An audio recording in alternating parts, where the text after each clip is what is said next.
अस्सलाम वालेकुम फ्यू hope so you all are fine and doing very well. तो आज हमारा जो न्यूरो मेडिसिन का जो है वो टॉपिक है, लेक्चर है जो कि है हेडेक सिंड्रोम से ऊपर। और इन हेडेक सिंड्रोम में सिर्फ हमने तीन देखने हैं। What is tension headache, what is migraine जो कि वेरी वेरी इंपॉर्टेंट है रिगार्डिंग एनआरई, और जो तीसरा है वो है क्लस्टर हेडेक। इन तीनों में से भी अगर हम छांटी कर लें तो माइग्रेन जो है वो बहुत ज्यादा इंपॉर्टेंट है। इन इसमें से मे बी आपको जो है वो एक एमसीक्यूज देखने को मिल जाएगा। ठीक है, तो आज हम देखेंगे इन तीनों हेडेक्स के बारे में और इन तीनों को डिफरेंशिएट करेंगे। ठीक है, और इनके जो है वो ट्रीटमेंट्स की तरफ भी हम देखेंगे, क्योंकि जो माइग्रेन है उसका जो ट्रीटमेंट है उसके ट्रीटमेंट से रिलेटेड भी जो है वो कभी कभार क्वेश्चन आया हुआ है। डायग्नोस के बारे में भी आया हुआ है और ट्रीटमेंट के बारे में भी आया हुआ है। ठीक है, तो विदाउट एनी डिले हम अपनी वीडियो स्टार्ट करते हैं। और सबसे पहले तो हमने देखना है कि what is tension headache.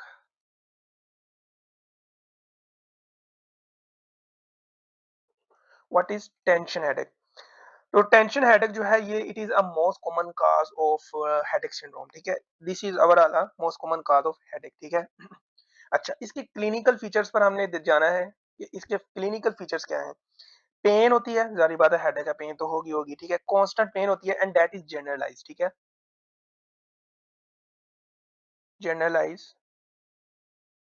Constant pen होती है। जनरलाइज कांस्टेंट पेन का मतलब है कि बाइलेटरल होती है, पूरा सर आपका जो है वो दर्द कर रहा होता है, राइट एंड लेफ्ट दोनों साइड। ठीक है, तो ये होता है बाइलेटरल। जनरलाइज की जब भी कभी बात आ जाए, तो किसी भी ऑर्गन की बात आ जाए या किसी भी स्पेसिफिक एरिया की बात आ जाए, तो मतलब कि ये कि वो पूरा का पूरा एरिया या ऑर्गन जो है वो इन्वॉल्व हो जाता है। ठीक है, डिफ्यूज भी हम इसको कह सकते हैं।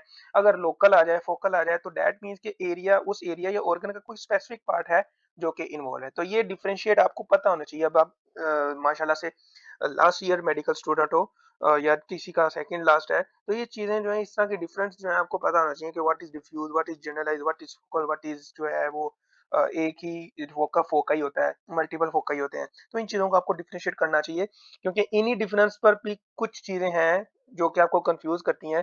जैसे कि आज हम देखेंगे टेंशन हेडेक है और माइग्रेन में क्या फर्क है। यही फर्क है मोस्टली कि ये जनरलाइज होता है, बाइलेटरल होता है। नो डाउट माइग्रेन की जो टाइप्स है उनमें दो टाइप हम देखेंगे, विद ऑरा, विदाउट ऑरा। ठीक है, इनमें भी जो है बाइलेटरल भी हो सकता है, यूनिलेटरल भी होता है। विद ऑरा में यूनिलेटरल मोस्ट कॉमनली देखा जा सकता है। एक जो है क्लस्टर हेडेक, उसमें भी आपको जो है यही सारा सीन देखने को मिलता है। तो इन चीजों को डिफरेंशिएट करना आपको आना चाहिए। ठीक है, तो पहला क्लिनिकल फीचर ये है कि that is generalise constant pain होता है। और ये जो पेन है ना, डिस्क्राइब्ड एज, जो पेशेंट है वो कहता है कि ऐसे लगता है जैसे मेरे सर के इर्द गिर्द जो है वो टाइट तरह का ना बैंड बांध दिया गया है और वो प्रेशर पुट कर रहा है बहुत ज्यादा से।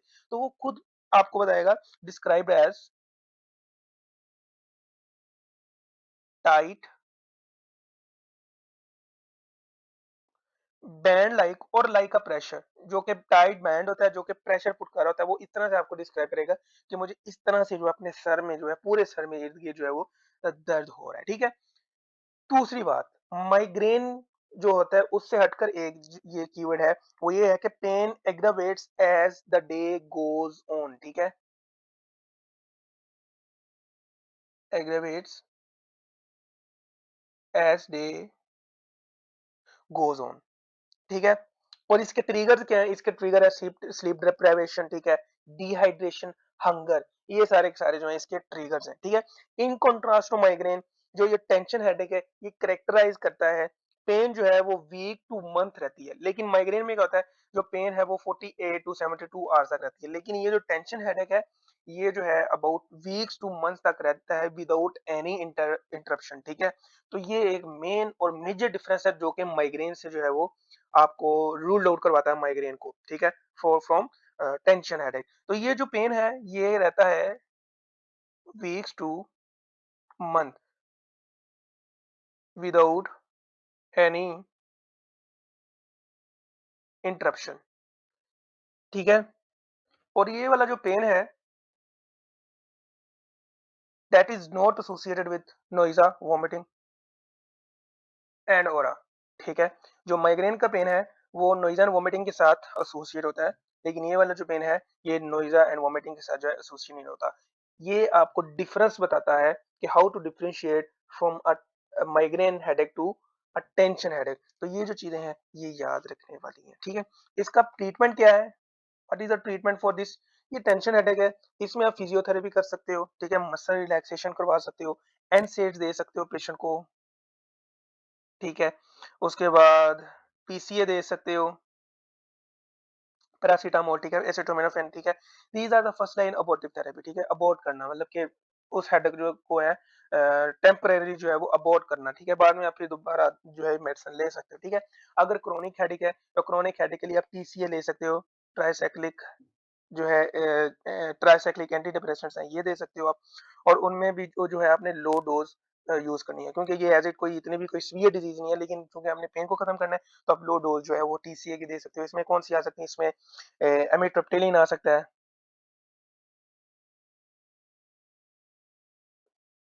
Late me draw with slowly एमिट्रिप्टाइलिन,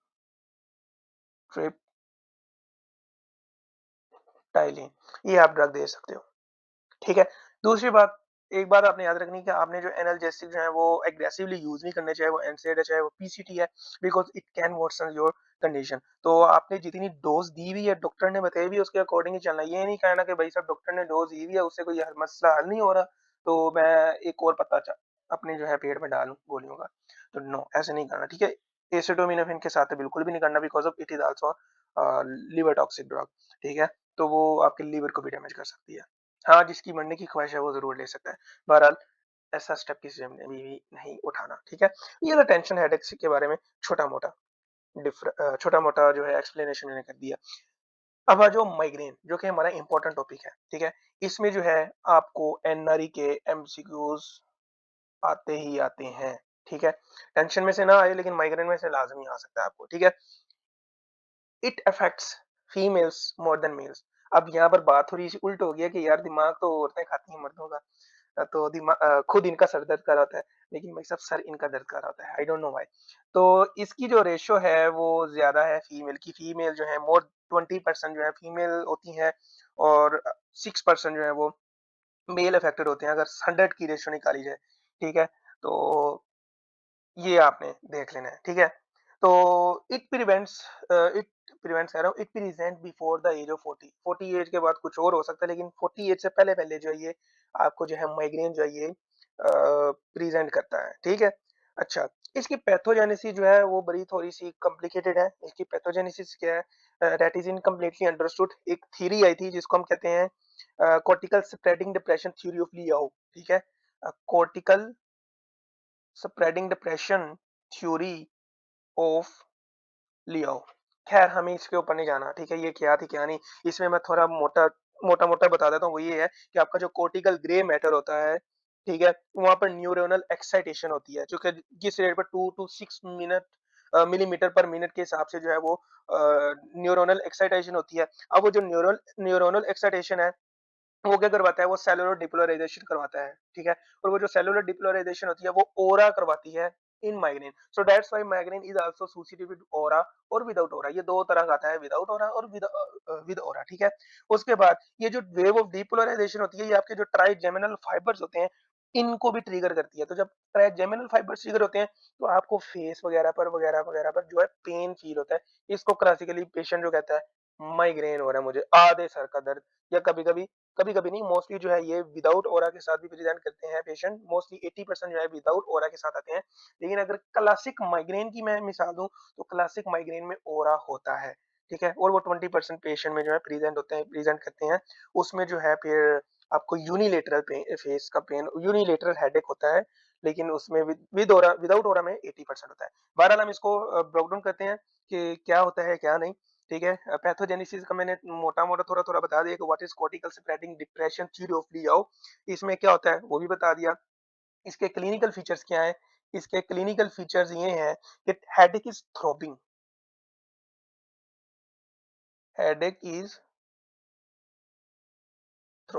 अब ये थ्रोबिंग का अगर मैं आपको आपकी ज़ुबान में एक समझाऊँ कि व्हाट इज़ थ्रोबिंग, तो जस्ट लाइक कभी आपको इन्फेक्शन हुआ हुआ, या कभी आपको जो है दाना वगैरह निकला हो, तो जब वो भर जाता है साइज़ में, तो वार्मनेस होती है, आपको पेन भी फ़ील होती है।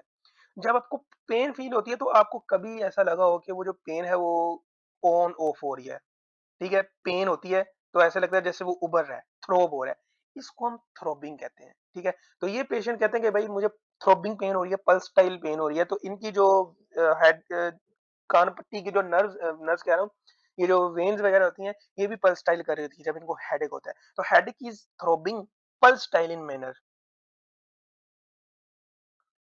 पल्साइल in manner like you can say कि वेव्स में आ रहा होता है, ठीक है? वेव्स में लाइक ये हेडेक हुआ है, ये ठीक हुआ है, ये हेडेक हुआ है, ये ठीक हुआ है, लेकिन कंटीन्यूअसली ये नहीं कि हेडेक हुआ है 1 घंटे का 2-3 मिनट का हेडेक हुआ है, बाद में ठीक बाद में स्टॉप हो गया। ये सेकंड्स की गेम है। ठीक है? जैसे यू कैन से कि आपकी नर्वस चल रही है, ऐसे ही माइग्रेन आपको फ़ील होता है। Throbbing throbbing pulsatile in manner में जो है ये पेन होता है with moderate to severe pain, with moderate to severe pain के साथ, ठीक है? इट लास्ट जो कि बहुत इंपॉर्टेंट कीवर्ड है दैट इज़ 4 टू 72 आवर। मैंने सॉरी 48 कर दिया था। 4 टू 72 आवर्स तक ये लास्ट करता है और ये मेजर डिफरेंस है फ्रॉम द टेंशन हेडेक। वो इवन वीक्स टू मंथ जो है वो कंटीन्यूअस रहता है विदाउट एनी इंटरप्शन। तो ये एक बड़ा मेजर जो है वो एक कीवर्ड है फॉर माइग्रेन, ठीक है? And it aggravates with physical activity and movement. अच्छा, इससे रिलेटेड जो है मैं एक एमसीक्यूज़ आपको बता दूँ, एनआरई आ चुका हुआ है। था वो माइग्रेन का ही लेकिन उसमें स्पेसिफिक कीवर्ड यूज़ किया हुआ था कि एक पर्सन आया वो कह रहा है कि मुझे बायलैटरल या यूनिलैटरल हेडेक हो रहा है, ठीक है? फीमेल थी, ठीक है? और वो कह रहा है कि मैं जब काम करने लगता हूँ या जब कोई एक्टिविटी करता हूँ, तब ये पेन मुझे ज़्यादा होता है, ठीक है? एक ये बात, दूसरी बात अगर हम क्लिनिकल फीचर्स में देखते हैं कि it is associated with noise and vomiting पहला वर्ड, ठीक है? याद रखना है। Photophobia, photo phobia. अब फोटोफोबिया का मतलब क्या है कि ये लाइट सेंसिटिव होते हैं। जब ये कभी लाइट में जाएँगे दर्द होगा। अब इससे रिलेटेड भी एमसीक्यूज़ आया हुआ था कि माइग्रेन का पेशेंट आता है और एक स्पेसिफिक कीवर्ड यूज़ किया हुआ था कि वो कहता है कि जब मैं कभी सनलाइट में जाता हूँ, तो तब मुझे है जो है ये पेन होता है।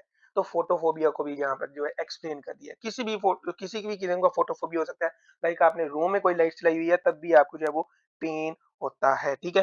फोनोफोबिया होता है आवाज़ों की वजह से, ठीक है? शोर की वजह से दर्द होना, ठीक है? ये भी इस कीवर्ड से रिलेटेड भी जो है आपको क्वेश्चन आ सकता है कि वो पेशेंट बताएगा कि जब भी मैं कोई नॉइज़ी एरिया में या जब भी कभी मेरे आस-पास नॉइज़ होता है तो मुझे दर्द होता है, ठीक है? अच्छा, अब ये बता दिया, ये तो ट्रिगरिंग फैक्टर भी है ये, ठीक है? तो ट्रिगरिंग फैक्टर को अगर हम अ, रख दें साइड पर, उनको ना अलाउ करें, तो क्या होगा कि आपका ये जो हेडेक है ये ठीक हो सकता है। तो यहाँ पर बात लिख लो, वो ये है कि it is usually relieved by sleep and darkness. Relieved by sleep and darkness. इस बंदे को चाहिए कि अपनी तन्हाई को अपना ले, सॉलिट्यूडरी में चला जाए, ठीक है? तो it is relieved by sleep and darkness. आपको क्वेश्चन में ये भी आ सकता है, वो पेशेंट कहेगा कि मुझे जो है रोज़ दर्द होता है, ठीक है? अब ये जो दर्द है, ये दर्द जो है मैं जब सनलाइट में जाता हूँ या लाइट में जाता हूँ या आवाज़ की वज़ह से ये दर्द जो है बढ़ जाता है या जब मैं कभी क्या कहते हैं फिजिकल एक्टिविटी करता हूँ, ठीक है? या करती हूँ, तब ये दर्द बढ़ जाता है। लेकिन जब मैं सोती हूँ या सोता हूँ या अंधेरे में मुझे सुकून मिलता है, तो दैट इज़ क्लासिक माइग्रेन, ठीक है? तो इसी तरह से ये कीवर्ड ऐसे हैं इनके बगैर जो है आपका क्वेश्चन कंप्लीट नहीं होता, ठीक है? एनआरई कभी भी आपको जो है कोई भी एग्ज़ाम जो आपको अंधेरे में नहीं रखता, ठीक है? वो आपको कन्फ्यूज़ ज़रूर करते हैं, लेकिन अगर किसी ने अच्छा पढ़ा है तो वो अपनी कन्फ्यूजन को साइड पे रख के ठीक आंसर लगा लेता है। तो I am here to remove your confusion, ठीक है? मैं अकेला नहीं हूँ, दुनिया में हज़ारों लोग हैं, ठीक है? और उन हज़ारों लोगों में भी मैं सबसे नीचे हूँ, ठीक है? I am not the best फिर बता रहा हूँ, ठीक है? अब किसी को भी पकड़ लो, किसी से किसी के भी लेक्चर ले सकते हो, बरी-बरी वे यूट्यूब। बहरहाल these are the clinical features, ठीक है? इसके ट्रिगरिंग फैक्टर कौन-से हो सकते हैं? मेंस्ट्रुएशन हो सकती है, ओरल कंट्रासेप्टिव्स यूज़ हो सकते हैं, चीज़, चॉकलेट वगैरह-वगैरह, ये भी जो है इसके ट्रिगरिंग फैक्टर है। तो चॉकलेट वगैरह ध्यान से खानी है, ठीक है? अच्छा, अब इसकी टाइप्स की बात करें, तो टाइप जो है मैं बार-बार बता रहा था कि एक होता है माइग्रेन विद ऑरा और एक होता है माइग्रेन विदाउट ऑरा। तो सबसे पहले अगर हम बात करें माइग्रेन विदाउट ऑरा की, तो यहाँ पर एक पॉइंट लिख लो, यहाँ पर मैं साथ में लिख लेता हूँ, it present in 80% of the patients, ठीक है? और ये कॉमन माइग्रेन है, ठीक है? और ये वाली जो माइग्रेन है ओरा, अच्छा ओरा क्या चीज़ है? इस पे कन्फ्यूज़ नहीं होना आपने। ओरा जो है ये बेसिकली यू कैन से कि ये विज़ुअल ओरा भी हो सकता है, ये फ़ोनिक ओरा भी हो सकता है, ठीक है? विज़ुअल ओरा में क्या होता है कि आपको ज़िग-ज़ैग लाइन्स नज़र आती हैं, ठीक है? या आपकी आँखों के सामने जो है कोई डॉट्स, शॉट जो वगैरह-वगैरह इस रंग की चीज़ें जो है नज़र आती हैं। वो कहते हैं ना फ्लोटर्स नज़र आ रहे हैं, ठीक है? फ्लोटर्स एक डिफरेंट थिंग है, लेकिन ये ज़िग-ज़ैग लाइन जो है आपको नज़र आती हैं। ठीक है? इसको कहते हैं ओरा, ठीक है? इस तरह की सिम्पटम्स को हम कहते हैं ओरा। बेसिकली माइग्रेन के जो पेशेंट है उनको मोस्टली विजुअल ओरा होता है, ठीक है? स्कोटोमा भी नज़र आता है विद जैग्ड एंड कलर्ड एजेस, ठीक है? लाइक ये लाइट आपको नज़र आ रही है, दूर से आप देखोगे तो इसके इर्द-गिर्द जो है आपको कलर्ड एज देखने को मिलेगी, ठीक है? उसके बाद ज़िगज़ैग लाइन्स आपको देखने को मिलेंगी, शिमरिंग देखने को मिलती है, दैट इज़ कॉल्ड ओरा। ठीक है? तो इसमें कन्फ्यूज़न नहीं होना what is aura and what is not aura, ठीक है? तो माइग्रेन विदाउट ओरा में जो है ओरा नहीं होता। इसमें ज़िग लाइन वियल ओरा जो है वो नहीं होता या फोनिक ओरा है वो नहीं होता, ठीक है? तो ये पोर्शन पेशेंट जो है ये बाइलेटरल हेडेक के साथ प्रेज़ेंट करते हैं, ठीक है? वही ऑफ़न बाइलेटरल होता है, यूनिलेटरल भी हो सकता है। ये नहीं कि मैं ये नहीं कह रहा कि ये मोर होगी है कि बाइलेटरल ही होगा। ऑफनली जो है मोस्ट कॉमनली जो है ये वाले पेशेंट है बाइलेटरल हेडेक प्रेजेंट करते हैं, ठीक है? लेकिन इनमें नोइज़ा एंड वोमिटिंग लाज़मी होता है। माइग्रेन का कोई भी पेशेंट है चाहे वो विद हो रहा है या विदाउट हो रहा है उसमें नोइज़ा एंड वोमिटिंग ज़रूर होता है। As compare to tension headache उसमें नोइज़ा एंड वोमिटिंग नहीं था, ठीक है? उसके बाद आ जाओ तो हमारी दूसरी क्लास है टाइप है वो है माइग्रेन विद ऑरा, ठीक है?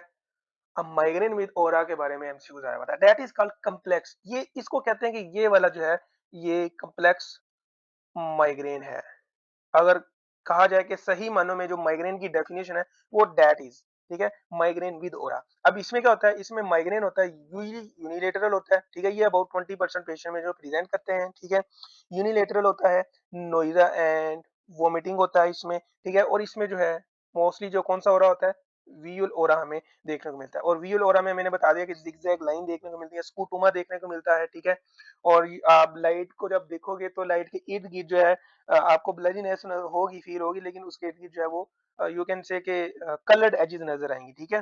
तो ये चीज़ें जो है आपको देखने को मिलती हैं, ठीक है? तो ये था हमारा migraine without aura and migraine with aura. अब एनआरई में एक एमसीक्यूज़ आया हुआ था कि एक माइग्रेन का पेशेंट है, माइग्रेन की क्लासिकल उन्होंने बताई हुई थी सिम्पटम्स और साथ में बताया था कि उसको जो है ज़िगज़ैग लाइन्स नज़र आ रही हैं, ठीक है? तो दैट इज़ वियल ऑरा, ठीक है?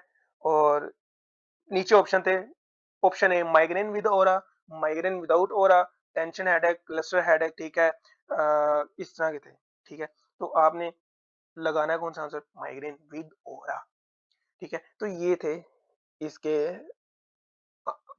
टाइप्स ठीक है अब आ जाओ इसके ट्रीटमेंट तो ट्रीटमेंट इसका ये है कि आपने एनसेड अवॉइड नॉन ट्रिगर्स ठीक है अब ट्रिगर कौन कौन से हैं शोर से बचें ठीक है हमारी पहली प्रेफरेंस यही होती है पेशेंट्स को कि जो ट्रिगर है इनको अपनी जिंदगी से निकाल दें शोर से बचें लाइट से अगर प्रॉब्लम हो रही है तो कोशिश करें कि डिम लाइट यूज करें या डार्कनेस प्रेफर करें ठीक है फिजिकल एक्टिविटी से अगर कोई भी काम हो रहा है फिजिकल एक्टिविटी की वजह से अगर आपको ये दर्द हो रहा है तो यू हैव टू अवॉइड ठीक है उसके बाद जो है बाकी जितने भी ट्रिगरिंग फैक्टर हैं उनको आप रिमूव करें एज मच एज पॉसिबल ठीक है उसके बाद पेन अबॉर्टिव थेरेपी के लिए हम दे सकते हैं एस्पिरिन दे सकते हैं पीसीटी दे सकते हैं उसके बाद एनसेड्स जो है वो दे सकते हैं if there is no any contraindication like if there is a presence of the CKD then आप एनसेड नहीं दे सकते ठीक है अगर इवन के कार्डिक डिजीज भी रहते हैं तब भी आपने नहीं देनी ठीक है अच्छा इसके बाद एक मोस्ट इंपॉर्टेंट ड्रग वो इसलिए बता रहा हूँ क्योंकि एनआरई में उसका ट्रीटमेंट पूछा गया है माइग्रेन का तो उसमें पूछा गया था सीवियर अटैक्स को जो है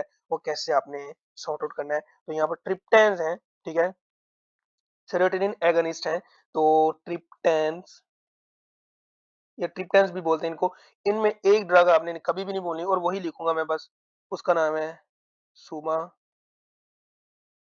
triptan that is a drug to treat your migraine ठीक है और ये कौन सी है ये 5-HT1 सेरोटोनिन एगोनिस्ट ड्रग है ठीक है सिर्फ सुमाट्रिप्टिन के बारे में आपसे पूछा जाएगा ठीक है और किसी के बारे में नहीं पूछा जाएगा दैट इज द ट्रीटमेंट ठीक है अगर हम साथ में एनसेड को भी यूज करें ठीक है?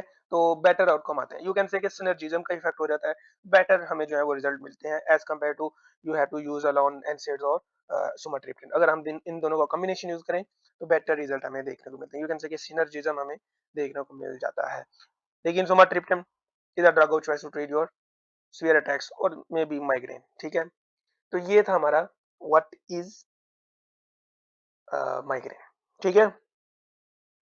अच्छा, प्रिवेंटिव थेरेपी भी इसकी होती है। प्रिवेंटिव थेरेपी में ये है कि अगर 3 से 4 अटैक्स 3 से 4 से ज़्यादा अटैक हो गए पर month, then you have to give beta blockers, calcium channel blocker, anti convulsant वगैरह-वगैरह। लेकिन बीटा ब्लॉकर सीसीबी से काम चल जाता है, आपने इतनी स्पीड ड्रग्स पर नहीं जाना एंटी कन्वल्सेंट वगैरह पर, ठीक है? या टीसीए पर नहीं जाना आपने। हाँ, रिकमेंडेशन है लेकिन आपने नहीं जाना।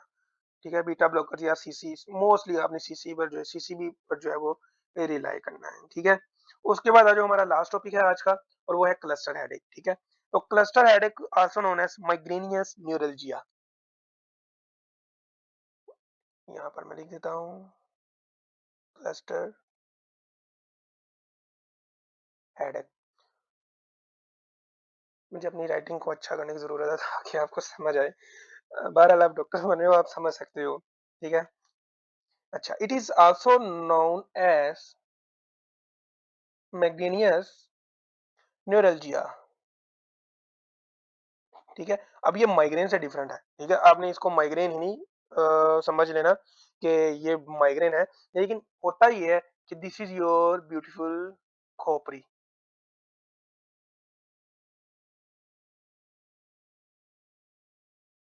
ठीक है। Wow, I am good artist, वैसे मैं हूँ, ठीक है। अभी मेरा पैर जरा गंदा काम कर रहा है, I am also sketch artist, ठीक है। तो क्लस्टर हेडेक को समझाने का मैं बता रहा हूँ, ये आपकी ये ब्यूटीफुल खोपड़ी है। ये क्लस्टर हेडेक जो है बिल्कुल एक कहते हैं ना, एक आंख का दर्द हो रहा है और बड़ा गंदे वाला दर्द हो रहा है, दैट इज क्लस्टर हेडेक, ठीक है। ये पेरी ऑर्बिटल पेन के साथ जो है वो प्रेजेंट करता है।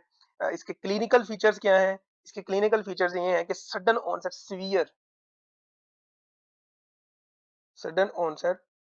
Severe unilateral headache that last about 30 to 90 minutes, ठीक है। एसोसिएटेड विद इप्सिलेटरल, जिस साइड का है सारी बात है, ipsilateral periorbital pain associated with periorbital. अब ये पेरी ऑर्बिटल का जिक्र आ गया तो ये पेन है, periorbital pain with autonomic features, autonomic features. अब ये ऑटोनोमिक फीचर्स क्या है? इप्सिलेटरल लैक्रिमेशन हो सकती है, उस आंख से पानी निकलना, ठीक है। नेजल कंजेशन होनी, नेजल कंजेशन क्यों होगी? जारी बात है, कभी आपने देखा जब आप रो रहे हो तो आपको जुकाम नजला सा लग जाता है, तो भाई साहब आपका जो लैक्रिमल डक्ट है वो आपकी नाक में जो है वो ड्रेन हो रही है, ठीक है। तो जब आपकी एक आँख से पानी निकलेगा इप्सिलेटरल साइड से, इसी साइड से, ठीक है? तो ये भाई साहब लैक्रिमल डक्ट आपकी नाक में भी जाएगा तो आपको नेज़ल कंजेशन फ़ील होगी, ठीक है? उसके बाद कंजक्टिवल इंजेक्शन वगैरह जो आपकी कंजक्टिवा है, वो रेड भी हो सकती है, ठीक है? तो ये जो है आपको देखने को मिल सकती है। ऑटोनोमिक फीचर्स में आ जाओ तो इप्सिलेटरल जो है वो लैक्रिमेशन देखने को मिल सकती है। उसके बाद नेज़ल कंजेशन देखने को मिल सकती है। उसके बाद अचानक से मेरी वीडियो बंद हो गई थी, ठीक है? पता नहीं क्या मसले हैं। ख़ैर, हम पे नेज़ल कंजेशन होती है, इप्सिलेटरल लैक्रिमेशन होती है, लैक्रिमेशन होगी तो नेज़ल कंजेशन होगी, नेज़ल कंजेशन के साथ-साथ जो है फिर आपको कंजक्टिवल इंजेक्शन भी देखने को मिल सकता है, ठीक है? अब ये जो क्लस्टर हेडेक है इसका नाम क्यों यूँ पड़ा है? Because of that occur in cluster pattern, ठीक है? And what is cluster pattern? ठीक है? Same part of head effect होता है, ठीक है? सेम पार्ट ऑफ हेड जो है वो अफेक्ट होता है, ठीक है।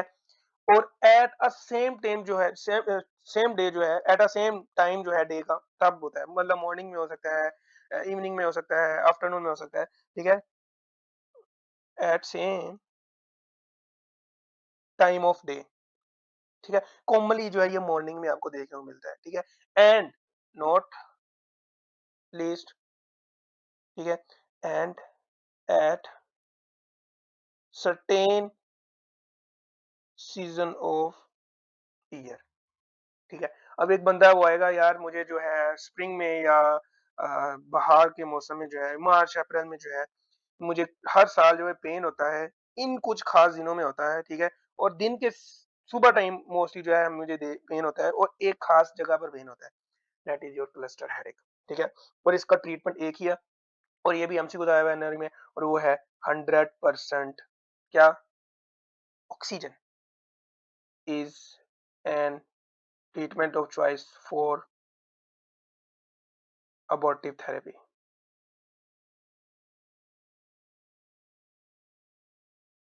ठीक है? तो ये बातें आपने याद रखनी है, ठीक है? उसके बाद माइग्रेन इसको ट्रीट करने के लिए सीसीबी वगैरह भी दे सकते हो एज़ अ प्रोफिलैक्टिक यूज़, ठीक है? बहरहाल आपको जो पूछा जाना है, वो यही पूछा जाना है, ठीक है? 100% ऑक्सीजन, ठीक है? ट्रीटमेंट में कौन-कौन से आपने याद रखने हैं? ट्रीटमेंट में टेंशन हेडेक में आपने एनसेड वगैरह, एसिटामिनोफेन वगैरह दे देने हैं। ट्राइसाइक्लिक में अगर आप पूछा जाए, तो ट्राइसाइक्लिक एजेंट्स में आपने जो है एमिट्रिप्टाइलिन दे सकते हो, ठीक है? ये डायबिटिक न्यूरोपैथी में भी आप देते हो, ठीक है? डायबिटिक न्यूरोपैथी का जो पेन होता है, उसमें भी ये ड्रग दे सकते हो, एमिट्रिप्टाइलिन, ठीक है? उसके बाद जो है माइग्रेन में आप क्या कर सकते हो, अबॉर्टिव थेरेपी के लिए आप एएस यूज़ कर सकते हो, पीसीटी यूज़ कर सकते हो। उसके बाद जो है एनसेड यूज़ सकते हो, ठीक है? लेकिन सीवियर अटैक्स के लिए आप जो है ड्रग ऑफ चॉइस है वो ट्रिप्टन है, जिसमें जो क्लासिकल हमने एग्जांपल पढ़ी वो थी सुमाट्रिप्टन की, ठीक है? और इसमें जो ट्रीटमेंट था वो था 100%, ठीक है? अब ये जो हमारा जो टेंशन हेडेक है, ये कैसे प्रेज़ेंट करता है? ये मोस्टली जो है हमारा बाइलेटरल होता है और ये जो है इवन बेस टू मंथ जो है वो प्रेज़ेंट रहता है without any symptoms of nausea and vomiting, ठीक है? ये हमें डिफरेंशिएट कर देता है फ्रॉम द माइग्रेन। माइग्रेन क्या होता है? माइग्रेन जो है 4 टू 72 आवर्स तक जो है वो लास्ट रहता है and that is usually present about इसका ये था कि that is usually present with nausea and vomiting with aura and without aura, ठीक है? वो हमने डिटेल के साथ कर लिया था, ठीक है? उसके बाद जो है क्लस्टर हेडेक आ गया, तो क्लस्टर हेडेक है, ये स्पेसिफिक पार्ट का जो है पेन होता है। मोस्ट कॉमनली जो है ये आपकी आई का जो रीजन है, पेरिऑर्बिटल रीजन है, इस तरफ पेन होता है। जिस तरफ का पेन हो वहाँ पर आपको लैक्रिमेशन देखने को मिल सकती है, nasal congestion secondary to the lacrimation आपको देखने को मिल सकती है एंड कंजक्टिवल इंजेक्शन देखने को मिल सकती है। और ये क्लस्टर पैटर्न में जो है पेन होता है, दैट मीन्स कि same part of the head effect होता है at a same time of the day, ठीक है? And at the same season, ठीक है? हर साल। तो ये था हमारा मोटा-मोटा रिव्यू। होप सो कि आपको जो है समझ आ गई है, अच्छे से एक्सप्लेन कर दिया है। मेरी तरफ से कोशिश पूरी थी कि आपको अच्छे से समझा दूँ। बाकी आपको नोट्स देखने को मिल जाएँगे, नोट के साथ-साथ जो है आपको एनआरई के पास एमसीक्यूज़ भी देखने को मिल जाएँगे। वहाँ से आपको बेटर अंडरस्टैंडिंग हो जाएगी कि मैंने क्या पढ़ाया है और आपको क्या पढ़ने की मज़ीद ज़रूरत है। बाकी मैं एक इंसान हूँ, गलतियों का पुतला हूँ, मुझसे कोई गलती हुई है तो लेट मी करेक्ट, ठीक है? तो मुझे सही करने की जो है आप पर बनता है कि आप मुझे सही करें, ठीक है? कमेंट सेक्शन में जो है में जाकर जो है वो मेरी गलतियों को दुरुस्त फरमा सकते हैं। मैं भी एक स्टूडेंट हूँ, मैं किसी से भी सुपीरियर नहीं हूँ, ठीक है?